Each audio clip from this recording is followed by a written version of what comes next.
Welcome to ASEAN BIZ, your only choice for business updates covering ASEAN countries. We are your hosts. I'm Andrew Chia and Eric Chong, and we bring you business news on everything that happens around the world that involves ASEAN countries. In these brand new editions, we bring you 4 segments: the current business updates, our durian main story, funny business moment, and health is wealth. And with us in this studio today, we have 3 guests. We have Daniel, Siri, and Sally. And they are all from a company called the Purple House. And they all have something in common. They were all auditors before they became entrepreneurs. They will share with us their story on our durian main story shortly. But before that, we will have our current business update, and Daniel, Siri, and Sally are welcome to chip in their takes on our hot topics for today. That is ASEAN currencies at 17 years low. Wow. Okay. That's really bad, right? Our currencies at 17-year lows, particularly the Malaysian ringgit and the Indonesian rupiah. Yes, and looking at it at these particular situations, for us to travel overseas will cost us more. Right. And recently I felt it when I went to Siem Reap, and every dollar we spend actually costs us more than what the US people are spending. So we actually lost our purchasing powers of almost like 26%. That's quite a bit, yeah. Yes. The US Fed policy meeting played a part in driving down our Asian currencies. Yes, we have some accountants. Probably they could say a few words on why this is happening. Okay, to be totally honest, and that's Daniel. Yes, we have Daniel. Yeah, this is Daniel here. None of our professional training gives us any qualifications whatsoever to serious. Seriously, a very qualified comment on this. Good caveat. But just my 2 cents worth. For as long as the US Fed maintains low interest rates, you will see money flowing out of the US. Chasing higher returns. Makes sense. That makes sense. And if the US Fed does indeed increase their rates, you will see a return to the US currency, mostly through the bond market, if I'm not mistaken, and that's where it will impact our Malaysian currency. I would like. This is Sally. Welcome, Sally. Hi, thank you. I would like to just comment on maybe on the other side of the story. The currency, Malaysian currency ringgit is low. On the other side, it is actually, you can see as opportunity for Malaysian business to attract, for example, tourism industry, because everything is cheap. Education industry can attract more foreign students to come in. Right. I remember for many years China has purposely kept our currency. I'm from China, by the way. Great. Our renminbi low for many years in order to for the economy to grow. So which means to say, like Sally mentioned, that China kept their currency low, so Malaysia should follow suit and increase our productivities and so-called to make our country more attractive for tourists to come. Yeah, in fact, that was exactly what our minister said recently, isn't it? It will attract more tourists to Malaysia. Yeah. Maybe we have a few views from Siri. What's his view on this particular? Well, I agree with Sally in terms of taking advantage of the low currency at this point, mainly because with this low level of currency, there are opportunities for this country to attract tourists for the tourism industry, and even probably short-term investment into the country. So right. It's a good opportunity. Looks like a low currency is wonderful for us. So how about ringgit at 4.5? It is bad for us going out as tourists. Yeah. So in this junction, maybe we should reconsider how we spend our vacations and holidays. We should spend more time in Malaysia. Locally. To enjoy our nature. And in fact, Malaysia have beautiful nature parks. Yes. Other country does not have. Ladies and gentlemen, that was an advertisement from Cuti Cuti Malaysia. Right. So, and then we have a weak commodity prices drove down by the ringgit and the Indonesian rupiah to 17 years low at 1998 levels during the Asian financial crisis. The ringgit is at 381 already. Yeah, we So- packed it at 380, right? We packed it at 380, so looks like at this moment, even though at free flow, our ringgit is weakening much more. So do you think the ringgit will continue to weaken? We Just a saw matter of the speculations. one side of the story, which is good for tourism and probably exports, but the parents sending kids overseas to study are crying already. Yes, they are in and pain. if you say that the ringgit is still going down, they're having nightmares already. Yes. And a lot of people actually are looking forward. I don't know whether that's the correct term to say, to a lower ringgit. Yeah. And actually, that's quite bad already. And I believe that those local tourist agencies will look forward for a lower ringgit. Right? It's good for their business. Because looking at it, the main foreign earning is mainly from tourists. Can you imagine if we can rope in 10 million tourists a year, and each tourist spend $1,005? Exactly. That's a lot of money. That's a lot of money. True. And we got to make our country a safe country for tourists. Right. That's the main Spot crucial on. thing. Yeah. Yeah, security has to be tightened up. But on the other hand, you look at Thailand. Thailand appears to be to back Holding the quite trend, steady. and their baht is very steady. And in fact, the Thai baht against our Malaysia ringgit, they are even stronger than our Malaysia ringgit. Yes, I remember at one time ringgit is about 10 or 11 bahts. Now it's down to 9 or even lower than 9. About 8 something. 2 days ago I checked it up, and it looks like even Thailand is not a good tourist spot for Malaysians now. Getting a bit more expensive already. So it's getting more and more expensive. But still it's cheaper than our next neighbor, that is Singapore, which is Right. very high. Yes. Yep. And Singapore recently just overtook Aussie dollar. So I think sending children to Australia now is cheaper. Yeah. But that would be because just speculating that a lot of money is going to Singapore because it's considered a safe haven. Definitely. Yes, that's true. For quite some time now. Yeah, and even more now. Yes, and I believe that Singapore has been named one of the main financial center globally. Yeah. So a lot of businesses will actually park their money in Singapore Yep. rather than any other countries. It's also adding on to that. It's also because Singapore is one of the highest ranking country when it comes to ease of doing business. Yeah, very easy to do Very business. easy. So very efficient. Very efficient. So I guess that's another pulling factor. So I believe that the government have to play a role to actually attract businesses, because the legislations, the approvals, all this have to be done fast.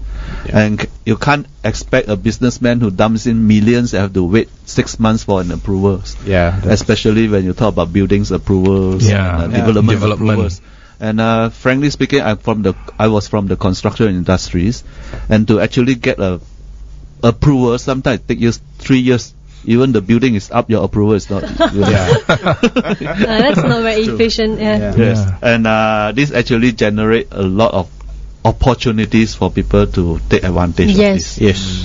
So if the government agency are not play an important active role to eradicate these situations, we will actually cause a lot of outflow of investors, especially foreign developers.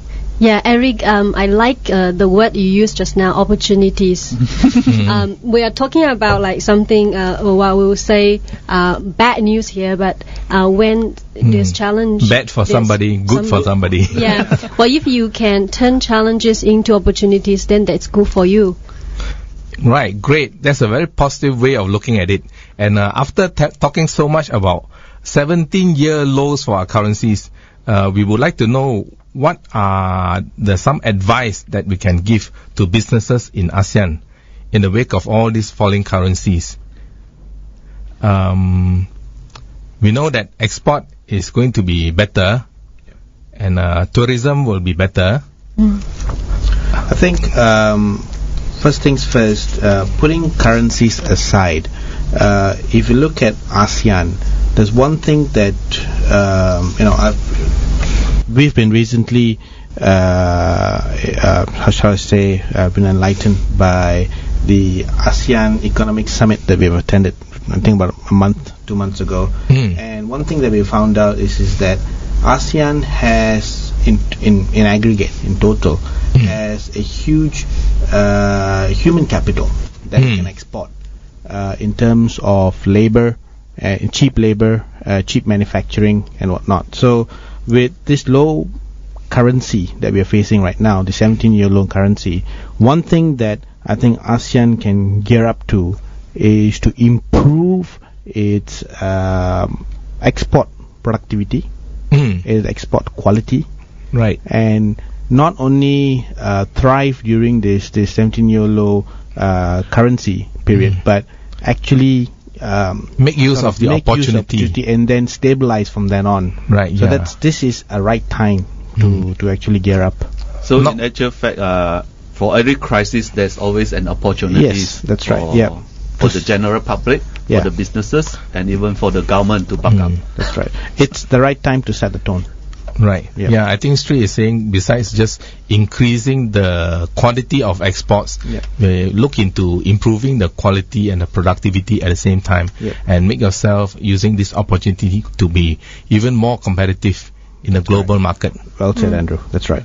Right. Right. We will take a short break now, and we will be back with our main story for today. Stay tuned, guys, and don't go away.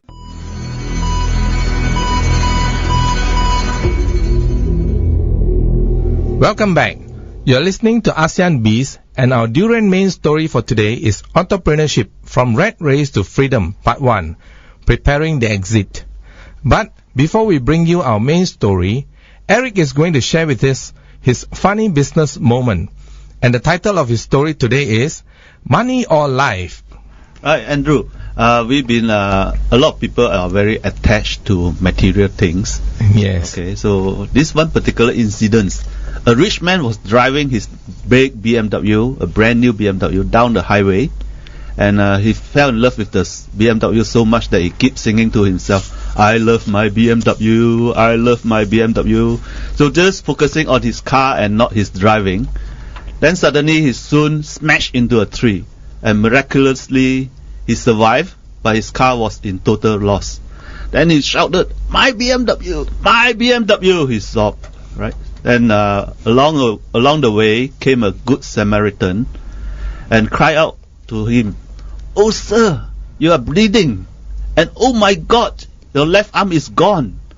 The rich man was horrified and screamed, "My Rolex! Oh no, my Rolex!" Yeah, the Rolex is definitely more important than your arm, isn't it? Right, yes. The Rolex, actually you can buy one more Rolex to put on the right arm. Right hand.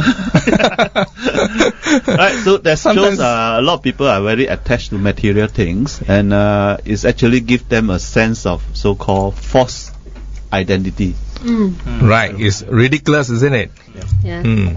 So guys, today we have with us in our studio 3 guests, Daniel, Sri and Sally, and they are from a company called the Purple House, and they are going to share with us their main story about how they ventured into entrepreneurship. But before that, I would like to ask these 3 guys who are former accountants and auditors with big firms question about accounting. Okay. Okay. Are you Right. guys prepared or not? We'll try our best, Andrew. It's going to be a very difficult question.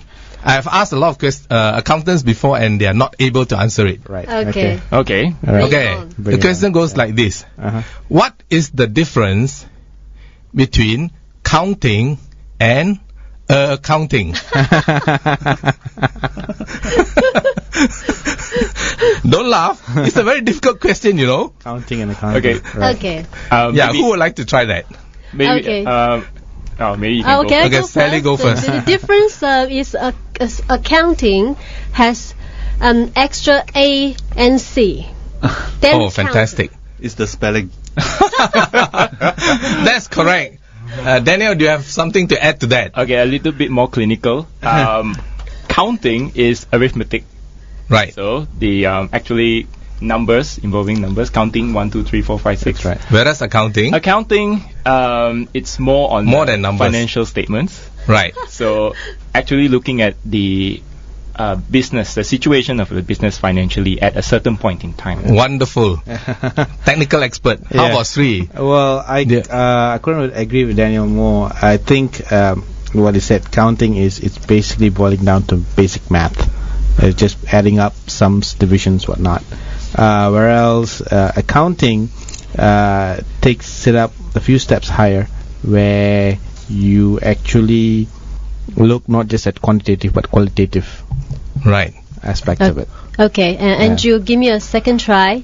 Yes. To me, counting is a skill, and accounting to me is also a skill. It's like a business language. Right. Like in Malaysia, you speak Malay, English, and some people speak different dialect of Chinese, right? To communicate. In business world, you use accounting to communicate what the company is making profit or not, etc. Right. Fantastic. Right. Maybe I can chip in a bit on a layman's term. Okay. Hey, Eric, you're a health and fitness expert. Don't I would like to listen. Okay. go into the wrong territory. Counting and counting is still on. We count calories, we count nutrients. So to the layman, maybe accounting is that you count figures, you count formulas, you know. And accounting is the person who do all the counting must have the accountability. Must to know what his is debit and calculations. credit, right? Yes, accountability. Yes, and more needs to be Accountable to his formula, accountable to his counting. Don't count something that missing. Right, you guys are genius, especially the accountants. Guys, you have heard what accountants will give as an answer to the question. Would you like to know the right answer or not? Which means your answers are all wrong. I think Sally got the first part correct. It's just the spelling. Yeah, Sally came to the closest to the answer. It's just the spelling. Okay, guys, the answer is very simple. Counting is like this: 1, 2, 3, 4. Accounting is like this: a 1, a 2, a 3, a 4. Right, that's a good joke. Thank you for I good knew that laugh. was the catch, but thank you. So maybe we can proceed on with our talk with our three guests here. Okay, no more fooling around now. So the first questions, right? What were you doing during before you became an entrepreneur? Okay, in my previous life, I was Previous life. Yeah, Previous life. Wow. as an employee. Well, it's a long time ago. Sounds like then. It's like it's been sounds like a reincarnated. reborn. It's about 5 years already. Right. Yeah, I was an Australian CPA, so basically a fully qualified accountant. I worked as a financial auditor with a Big Four accounting firm called Ernst & Young, and I later branched out to risk management in the investment banking industry. I've worked for 2 companies. One is Macquarie Group and Westpac Institutional Bank, both of which are based in Sydney. Wow. Okay. So I'm up next, I suppose. Yeah. So I'm actually from the Big Four accounting firms. So soon after we graduated, I got myself a good job in a small audit firm, and then moved off to the Big Four, and pretty much stayed in one of them, which is PricewaterhouseCoopers. So pretty much an excellent auditor, going from one company to another company, checking their books. Sounds like fun. Yeah. Well, to be honest, it was fun. Probably not the job itself, but Traveling the other around? things Traveling. that I encountered. Traveling is one of them. The Meeting that people? I've met, Meeting with different the team that I've businesses. worked with. Yes. It's all good. So I spent about 2 to 3 years here in Malaysia, and then probably another 5 years in Sydney. And especially when I was in Sydney, my focus was pretty much towards auditing property development construction companies. Did a bit of transport, a bit of utilities as well. It was interesting because like answering to your question just now, it's not just looking at numbers, it's looking at outside Right. the context of numbers, looking at the business, and so that was what I did. Yes. It's good. I bet accounting is more complicated than what I explained. Probably, yeah. So that was pretty much what we did, or what I did in Sydney. Right. Well. Sally? Oh, okay. Well, same as Daniel and Sri. I also came from accounting background. Wow. Okay, after studying business, and I spent most of my time in the financial industry. First being an auditor at Ernst & Young, Australia. Then a product controller at Citibank, also in Australia. A banker. Well, accountant in a bank. Okay. Accounting banker. Yeah, and afterwards I also spent some time in a university teaching business subjects. Wow. For a short while. Well, I'm just curious, Andrew, Eric, do you think that we will have an audience listening to us who are accountants? I believe there is a reasonable number of accountants listening in. Okay, well, that's good to know. For the accountants out there, okay, a lot of people think the accountants are boring people, right? I thought we were. We have three exceptions But here. you are reborn. I've met many accountants, and many of my friends are still accountants. I can tell you that it is not true. Okay, accountants can be fun, creative, and accountants also dare to take risk. Yeah. Exactly. Right. It's just that their professions makes them More cautious, people I would say. perceive them to Yeah. be that way. Risk averse. Yeah, as Eric said, that they need to be accountable, you see. So every words that comes out, every action that takes, they need to be accountable, whether in social life or in working life. Right. So and then what makes you think of quitting as an employee? Well, I think this is a very personal question. Right. So I think everybody have a personal. So you are going to share your personal answer with everybody. Yes, unfortunately. Well, Well, it's not that personal. We all know about to it. him is very... yeah, well, to me, the concept of why you're doing something is actually more important than what you do. And my personal why I actually quit my career as employee is actually to have a better life and a future via financial freedom. That's it. It's very, very simple. And, Hey, come on, Dan. You mean to tell me that you can't have a better life and financial freedom while you are an accountant? Well, Or an employee? as an employee, Or an employee? I personally think that I would not have achieved the kind of life that I wanted. And I actually did the math. It is mathematically impossible to achieve the life that I want Wow. Wow. on that platform. So every lifestyles, every action we take also boils down to mathematics calculation. You mean counting is Counting more is important more than important. accounting? Yes. Okay, great. Let's hear what Sri has to say about why he quit as an employee. Okay, well, I don't. You didn't quit, but you fired your boss. Yeah, pretty much. It's the Spot same on, thing, Andrew. Sri. Spot on. Thank you very much. I'm leaving the room now. Well, actually, to be honest with you, one of the reasons why I've left is because of the same reason. I wanted freedom, but I mean, financial freedom was definitely one of them, but it was not the only thing. For me, it was more towards flexibility in life. Time freedom. Time is a very valuable asset in life, and Money you can make back. Time you cannot find back. You can't. Yeah, it's one metric that's so important that most of us sometimes struggle to manage with. And flexibility for me in terms of having the time to do what I want to do, all right, was important. And I thought that employment did give me some flexibility, but just not enough. And I always enjoyed the freedom of doing things that I was passionate about, and most importantly trying to do it in the way that I wanted to do it, right, as opposed to being a part of a corporate team and trying to work around the corporate lifestyle.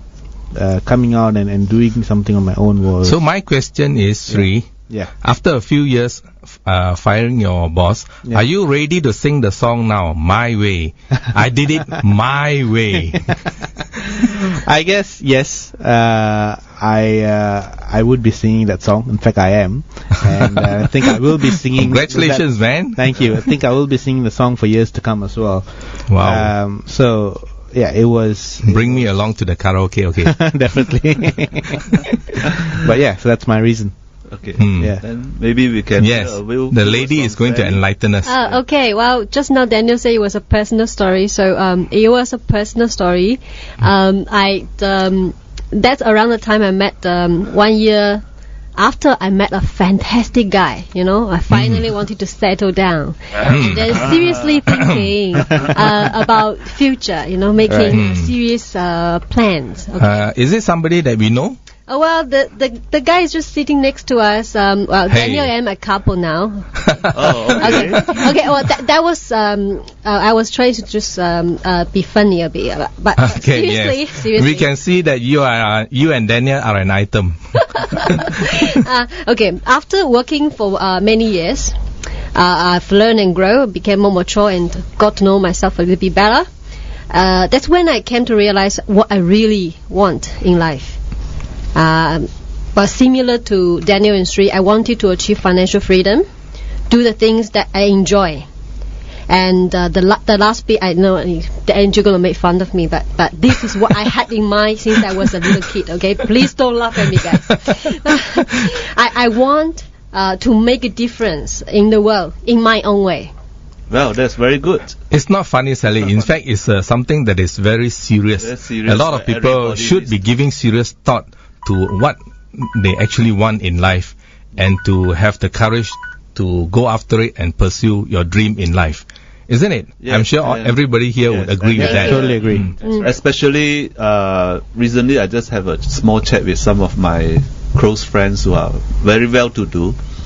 So I just asked them a very simple questions. Now you have made so much money, what you inspire to do for yourself or for the people?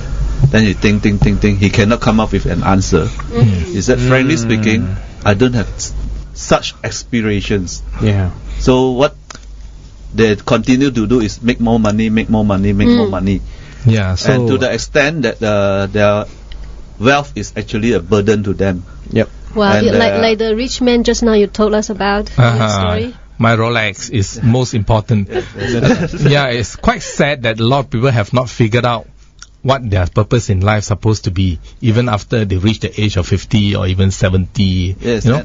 and I believe like young people like Sally, Daniel and Siri who have this kind of aspiration is actually good for the world, because actually the world is actually deteriorating because of people want to make more money, Yeah.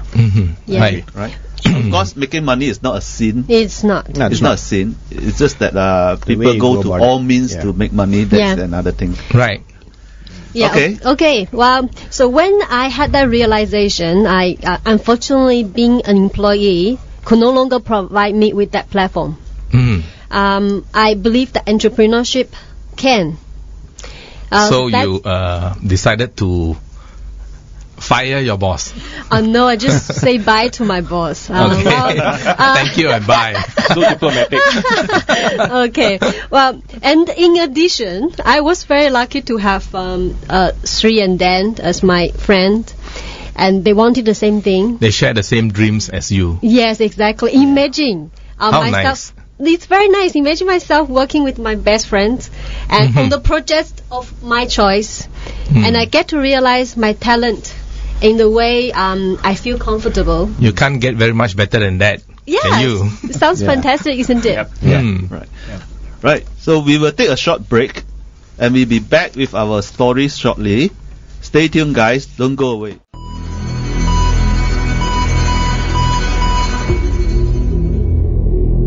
Welcome back. You're listening to ASEAN BIZ, and our Durian main story today is Entrepreneurship, from Rat Race to Freedom, Part 1, Preparing the Exit. Before the break, we talked about what Daniel, Sri and Sally were doing before they actually thought of the idea of quitting their jobs, and why they had that thought in mind.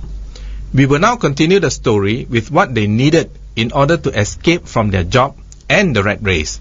But before that, let's take a short break to get a health tip from Eric Chong, our health and business fitness coach. His health tip today sounds interesting. It is dangerous printers. Okay, the golden question here is, are laser printers harmful? Okay, could sitting next to a laser printer makes you sick? This is according to a research done by this group of professors from Queensland University of Technology. It says, do you sit next to an office laser printer that is heavy in use? Have you ever wondered whether it could be harmful to you? Well, this field is still in its infancy, but researchers have shown that laser printer creates a shower of tiny particles which remain in the air. Sounds scary. And can be inhaled deep into our lungs. Whether these particles are harmful is the subject of ongoing research. However, there's evidence that similar sized particles from other sources may damage our hearts and lungs. Okay, these tiny particles, as the name suggests, is ultra fine, are very tiny, less than 0.1 microns in diameter. To picture that, mentally divide a millimeter into 10,000 parts, and that gives you an idea of the size. Very tiny. Okay, it's very tiny. It's even smaller than our hair. Right. Other sources of ultra-fine particles includes vehicle exhaust, burning woods and candles, and cooking. While the printer toner and paper pass over the hot printer roller, chemicals known as volatile organic compounds, or very scientific, are released into the air. This compound then react with ozone in the air and condense to make ultra-fine particles. Okay. Yeah, I was thinking all along that computers and maybe the screens are more dangerous. Yes. I didn't know that laser printers are dangerous also. Yeah, that's right. So the temperature of the printer is the main thing, as the expert explains. The hotter the temperature, the more particles are produced. Their investigations have also shown there is a tremendous variability across printers, with some creating 1,000 times more particles than others. Different models made by the same manufacturer can produce very different levels of particles. Two machines of the same model type can also differ in their emissions. Should we be worried? Well, I think we should be worried a bit, but before any so-called deeper research can be done, we don't have, and the so-called agency will not have any clear guidance. We have tips to minimize the exposure of ultrafine particles associated with laser printers. Right. First, make sure the office is well ventilated with air from outside. If possible, locate heavily used printer in a well ventilated areas, away from people. Sit further away. Yeah. Avoid standing over the printer as it prints. If you are sitting next to a heavily used printer, consider asking for you to move the printer to move the separate places. Then people with asthma or heart disease would be best advised not to sit near a busy printers. Okay. So the best advice would be either don't stand over the printer while it's printing, or is it fair to say the better advice is to use a desk jet printer? I think Well, it's more economical. it's not economical. But it's you will safer. spend more money. But for those heavily used company, some of them actually have a separate called printer room. That would be safer. Okay, that would be safer. And most of these printers are actually network printers that can share over the networks. And So you just open the room to collect. Wireless. they just collect it. So it all depends on the bosses whether they want to create a safe environment for their workers. Yes. And pay a little bit extra rent for it. And if you're having a laser printer at home, maybe you should think again and how to relocate your printers. And especially if you have small children with asthma problems, you have to be careful. On Okay, Eric, Thank I'll you. throw away my laser printer and buy a ink printer. Okay, sure, go ahead. Right, thanks Eric for that health tip. Let's continue with our Durian main story. We are talking about entrepreneurship, and with us in the studio, Daniel, Sri and Sally. They are from a company called the Purple House. We are now talking about how they ventured into business in the first place. Well, what do you think were the ingredients you require before you step out bravely into a whole new world? Okay, I think the key ingredient that you will need before actually thinking about the transition from being an employee to an entrepreneur is to have a very strong purpose. Wow. Okay? Now, it is this purpose that will drive you onwards, to do what you need to do. It is what will guide you in times of uncertainty and when making crucial business decisions. And it's also what will define you at the end of the day. All our decisions, actions, words, where we will go, who we will meet, are all guided by this purpose. And I believe that once you have a strong purpose, the rest will naturally just fall into place. Daniel, a lot of people tell me before you want to step out bravely into business, the first thing you should have is money. Now you are telling us that is not the first thing you should have. You should have a strong purpose. Could you please elaborate just a little bit more for our listeners?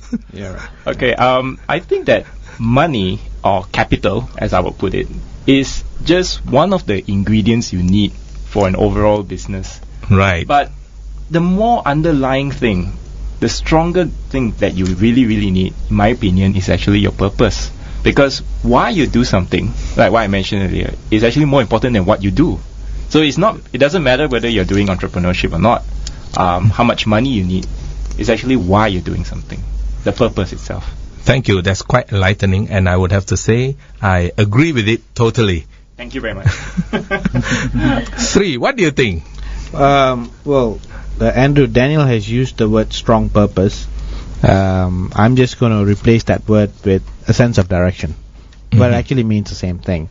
You see, if you're going to get from point A to point B, if you're on a vacation, and if you want to drive to your holiday destination, you need a sense of direction to get there.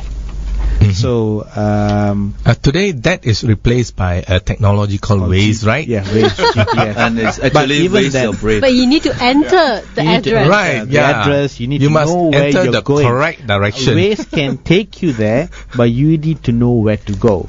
I guess, in the first place. Yeah. Otherwise, even Waze cannot help you. Exactly. So that's what I meant by having a sense of direction. It's having a goal, and more so having a direction as to how to achieve that goal, and that direction should be backed by a strong desire.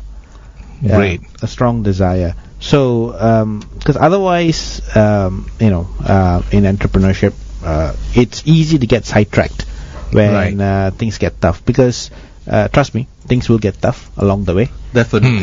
It's given. So, only if you know where you're going, and if you have the will to pursue all the way towards the end, you will actually reach your destination. Right. So, Sri, what you have just told me reminds me of what they say at the motivation seminars all the time. They say that 90% of the people don't get what they want in life simply because they don't know what they want. It's true. So it's like you don't key in your destination. How is Waze going to take you there? Exactly. So having that sense of direction is very important. It may mean different things to different people. And it may actually, different people may have different ways of achieving it. Some will use Google Maps, some will use Waze, whichever that is. But end of the day, you still need a map. You still need a direction to get there. Yeah, so that's very important. So, So in fact, what Siri just mentioned about a map, directions, and I always like to talk to young people, and I always ask them these questions: did you all map up your life? Right? And a lot of them are very blur, and some even quite normal. Give me this answer called depends on my parents what they want me to do. Okay. That's a bad answer. Why I always ask these questions, because I already have 3 children. 3 of them are working, right? And I actually gear them to pursue their passions. Yeah. Wow. That's good. Not You're a good dictate- dad. Not dictate what the parents wanted. That's- Very Let them understanding daddy. Yeah. Because if not, they will start to blame you. Yeah. Okay, I just don't want to harbor the blame. But you know, pursuing what you want is actually makes you happier in the end of the day. Anyway. Totally. Yeah. I believe so. Despite make all you the stronger, hardship in that you go fact. through. Yes. Yeah. Maybe we can hear a few words from Sally. Okay, Ah. thank you, Ari. I think your question probably has managed to scare many young people. It's a scary question to think about, but it is very necessary for you to really think it through. Well, there are many ingredients I thought I would need to step out bravely. Maybe one of the tools is what Andrew mentioned, money, right? But if I have to pick two most important ones, I will pick these two. Number one, discovering my life passion. Daniel calls it the why, purpose. Sri calls it a clear sense of direction. I call this my life passion. It's essentially what you truly want in life. The second ingredient is courage. Well, I've read this somewhere. It says there's a huge difference between wanting to change and being willing to change. Right. I add one more. There's a huge difference between being willing to change and actually taking action. So these two ingredients I picked out. Why they're important? Because discovered my life passion will help you to go from step 1 to 2. So from wanting to change to being willing to change, you will need burning desire inside you. And that will be coming from discovering your life passion. Very true. And the second step is courage. When you want to change, you are willing to do whatever it takes, but you actually taking action, you need courage. The most important thing I've learned in my journey is that in order to be happy and successful in life, you've got to find what you love and have the courage to pursue that dream. Thank you so much, Sally. Thank you. It's really wonderful. You guys have it covered. Yeah, in very simple language. Basically, discovering what you like to do best and just taking the action to do it. And that involves courage. We mentioned in one of our earlier shows on Grexit that one of the philosophers or very famous people in ancient Greece mentioned that courage is one of the most important things in life. Yep, you true. can't achieve much without courage. Yep, it's true. The recent movie we watched, Cinderella, am I right? Cinderella. Serious? Well, the mother, before the mother passed away, the mother mentioned to the daughter, well, be kind and have courage. So you see how important is courage. Yeah. And also how important movie is. Yeah. So I watched the Ant-Man. Okay. So the three of you have mentioned a lot of ingredients to go about your pursuing your passions and your dreams. So to get it started, how did you go about acquiring those ingredients? Right.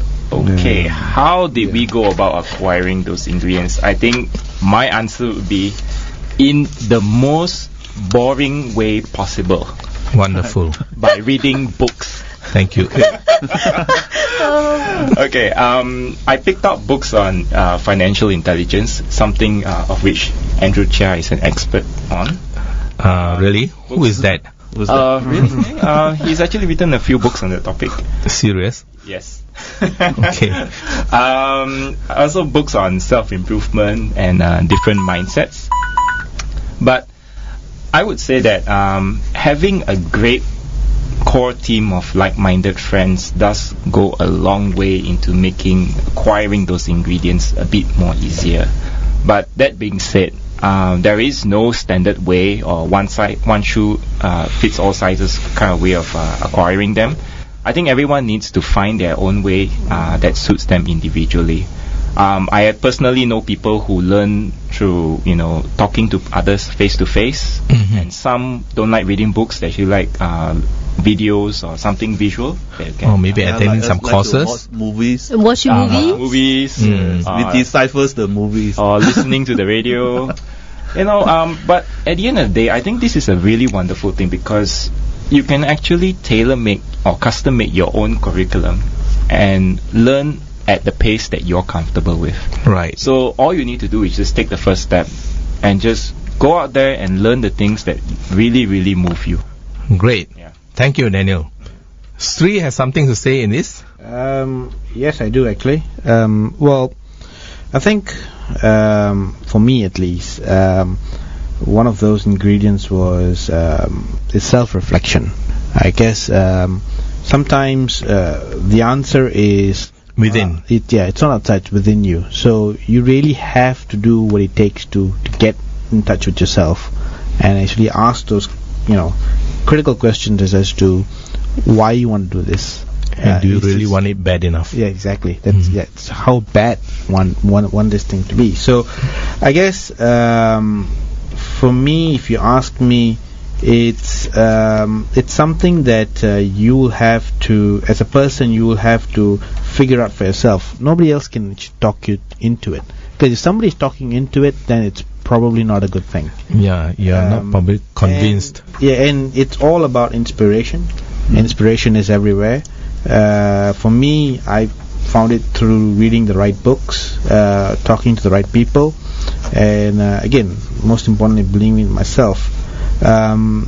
Personally, I'm not much of a reader. I don't read much books, unlike Daniel. You have different ways of learning. Different ways of learning. Most definitely.